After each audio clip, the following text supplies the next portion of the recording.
La responsabilidad del Estado consiste en la obligación que tiene el Estado de reparar todos los daños antijurídicos que se le ocasionen a los particulares por la omisión o acción de las autoridades o agentes públicos, es decir, del Estado. En otras palabras, cuando el ejercicio de las funciones públicas causa un perjuicio a un ciudadano, causa un daño a un ciudadano que éste no está obligado a soportar, el Estado debe repararlo patrimonialmente. Digamos que este régimen no es un instrumento de acción estatal, sino un mecanismo de reacción que tienen las personas que son afectadas por la acción o omisión del Estado. Y su fin es indemnizar las consecuencias negativas de la actividad administrativa y no servir a un interés público específico. El concepto moderno de responsabilidad estatal surge tardíamente en la segunda mitad del siglo XIX, como consecuencia del tránsito del Estado absolutista al Estado que seguía los principios ius naturalista y del contrato social. Históricamente se postulaba que el Estado tenía una inmunidad, que existía una irresponsabilidad estatal que se basaba en la soberanía absoluta del Estado. Este empezó a cambiar con hitos importantes como lo fue el Fallo Blanco en 1873 en Francia, que reconoció por primera vez la responsabilidad del Estado por fallas en el servicio público. Entonces, cuando se comprobaba falta en la prestación de una actividad pública, el Estado tenía entonces que entrar a responder y indemnizar al particular que se le hubiera afectado. En el siglo XX se complejizó la teoría porque existían dos regímenes distintos, uno subjetivo, que es el que se recoge todavía del artículo 2341 del Código Civil, y el régimen objetivo, que era más excepcional cuando estábamos frente a un riesgo excepcional o un daño especial. Dependía entonces del tipo de lesión que tuvieras. En Colombia, aunque el concepto de responsabilidad estatal no estaba explícito en la Constitución de 1886, la Corte Suprema de Justicia y el Consejo de Estado interpretaron preceptos como el artículo 33 para fundamentar la responsabilidad estatal. Finalmente, en nuestra Constitución de 1991 consagró en su artículo 90 digamos, la acción la obligación estatal de responder por los perjuicios que se le ocasionen a los particulares, ya sea por la omisión o la acción de agentes del Estado, confirmando así el reconocimiento de la responsabilidad patrimonial del Estado y sus regímenes derivados. Ahora bien, ¿cuál es el fundamento constitucional y jurídico de la responsabilidad estatal en el país? Primeramente hay que mencionar el artículo 90 de nuestra Constitución, que dice que el Estado responderá patrimonialmente por los daños antijurídicos que le sean imputables causados por la acción u omisión de las autoridades públicas. Además agrega que si el daño fuera resultado de dolo o culpa grave de un servidor público, el Estado podrá repetir contra ese quien generó el daño para exigirle el pago de lo indemnizado, es decir, una subrogación. En desarrollo constitucional tenemos también la Ley 80 de 1993, que es el Estatuto de la Contratación, que regula la responsabilidad contractual de las entidades estatales, disponiendo en su artículo 50 que el Estado indemnizará los perjuicios sufridos por los contratistas en caso de actuaciones u omisiones antijurídicas. Por su parte, la Ley 1437 de 2011, es decir, el CEPACA, en sus artículos del 139 al 140, organiza los procedimientos para ejercer una acción de reparación directa.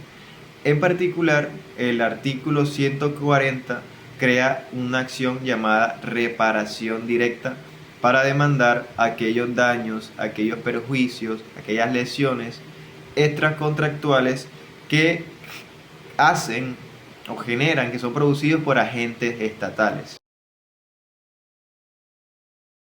Listo, entonces, ¿cuáles son esos elementos que configuran la responsabilidad estatal?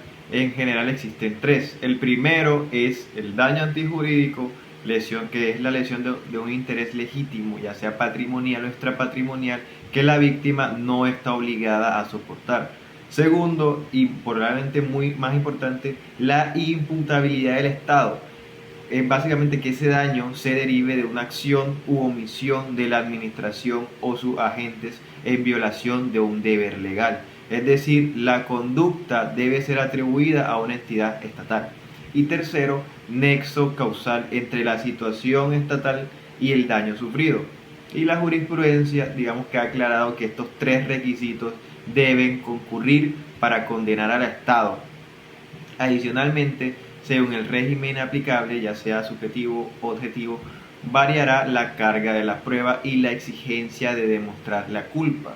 En la responsabilidad subjetiva tenemos que el particular, es decir, la víctima, debe probar la falla de un servicio, mientras que en el régimen objetivo basta comprobar el daño y el nexo, pues no se exige conducta culposa, como es el caso de, por ejemplo, las actividades peligrosas como la conducción, en donde yo simplemente tengo que comprobar que el agente estatal estaba realizando una actividad peligrosa y que yo sufrí un daño. Si demuestro la relación entre, digamos, la actividad peligrosa realizada por el agente del Estado y el daño que yo tuve, no hace falta que yo pruebe la culpa, dado que esto se va a presumir.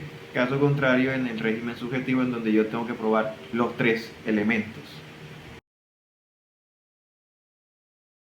La responsabilidad contractual del Estado se aplica cuando existe un contrato con el Estado y la entidad incumple obligaciones contractuales, causando perjuicio al contratista.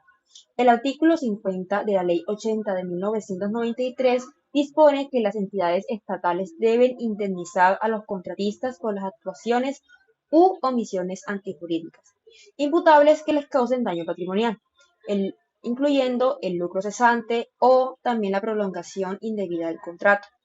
Las normas complementarias que encontramos es el artículo 51 de la Ley 80 de 1993, donde se obligan a los servidores públicos a responder civil, penal y disciplinariamente por su actuación contractual. También tenemos como ejemplo, si un ente público entrega tarde un terreno o suministra información que no está bien y ello retrasa una obra. El contratista puede reclamar indemnización por sobrecostos o también si la administración termina el contrato sin justa causa, el contratista demandará el resarcimiento de sus inversiones. En todos los casos, la acción procede ante la jurisdicción de lo contencioso administrativo bajo el esquema objetivo establecido en la Ley 50 de la Ley de Contratación. Por otro lado, la responsabilidad extracontractual del Estado es la obligación estatal de reparar los daños causados fuera de cualquier contrato, por la acción u omisión de la Administración o sus agentes. Su fundamento legal también está en el artículo 90 de la Constitución Política y en el CEPACA, en la acción de reparación directa en el artículo 140. Esta figura se activa cuando, por ejemplo, la prestación del servicio público o la conducta normal del Estado produce un daño antijurídico a un particular. Las normas sectoriales señalan supuestos concretos. Un ejemplo es una concesionaria pública puede ser responsable si interrumpe el servicio sin causa. Otro ejemplo típico es un accidente causado por un vehículo oficial regulado por el régimen de riesgo y este causa lesiones por negligencia médica en un hospital público o daños en una propiedad debido a omisiones en el mantenimiento de una infraestructura estatal. En estos casos, la víctima puede demandar al Estado para que indemnice el perjuicio sufrido. Bueno, ahora pasaremos a explicar el cuadro comparativo. Por este lado, encontramos a la responsabilidad subjetiva, que es la falla del servicio. Por otra parte, tenemos la responsabilidad objetiva. Aquí hablamos sobre el riesgo y el daño espacial. Para iniciar sobre el fundamento, en la parte de responsabilidad subjetiva encontramos a la culpa o falta en el servicio público, actos u omisión con negligencia o imprudencia. Por otro lado, en el objetivo encontramos cuando el riesgo es inherente a la actividad estatal. Aquí no se exige la conducta culposa y sufren daños durante la actividad legítima del Estado. Un elemento clave de la responsabilidad subjetiva es demostrar la falta o falla en la prestación del servicio público, además del daño y del nexo causal. Por otro lado, en la responsabilidad objetiva se presume la culpa. Basta solamente comprobar el daño antijurídico y el nexo causal. El Estado responde incluso sin haber fallado en el servicio. Respecto a la carga de la prueba, en la responsabilidad subjetiva inicialmente recae en el reclamante. Debe existir daño más nexo más la falla. En la falla, presunta, actividades peligrosas, actos médicos y se invierte parcialmente la carga. Por otra parte, en la responsabilidad objetiva, el actor debe probar el daño y el nexo. La administración debe probar la causa externa para exonerarse víctima. La administración debe probar la causa externa para exonerarse, ya sea una víctima, tercero o caso fortuito.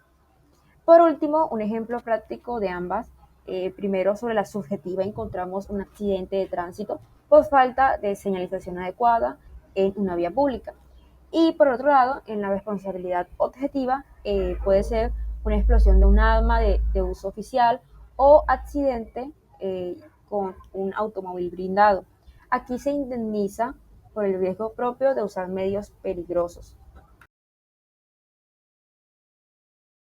Para finalizar, hablaré de las causales de exoneración de responsabilidad del Estado en Colombia. Están contempladas situaciones en que se rompe el nexo causal de imputación. Entre ellas figuran la fuerza mayor o caso fortuito, en donde un evento extraordinario e imprevisible y además la culpa exclusiva de la víctima o de un tercero ajeno al Estado. Tenemos, por ejemplo, si un huracán destruye una carretera y causa un accidente. La catástrofe natural puede llegar a exonerar al Estado. También, por otro ejemplo, tenemos si el propio perjudicado provocó voluntaria o imprudentemente el daño, el Estado no deberá indemnizar. Por último, dentro de los ejemplos tenemos cuando también se considera eximente cuando el agente público actuó completamente fuera de sus funciones, que llamaríamos actos propios, pues entonces no le imputa al Estado esta responsabilidad. En el ámbito contractual, la caducidad del contrato, prevista en el artículo 33 de la Constitución de 1886, aún interpretada, exime al Estado de indemnizar. En síntesis, las causas de exoneración reconocidas son fuerza mayor, caso fortuito, culpa exclusiva de la víctima o un tercero y actos del agente sin conexión con el servicio público.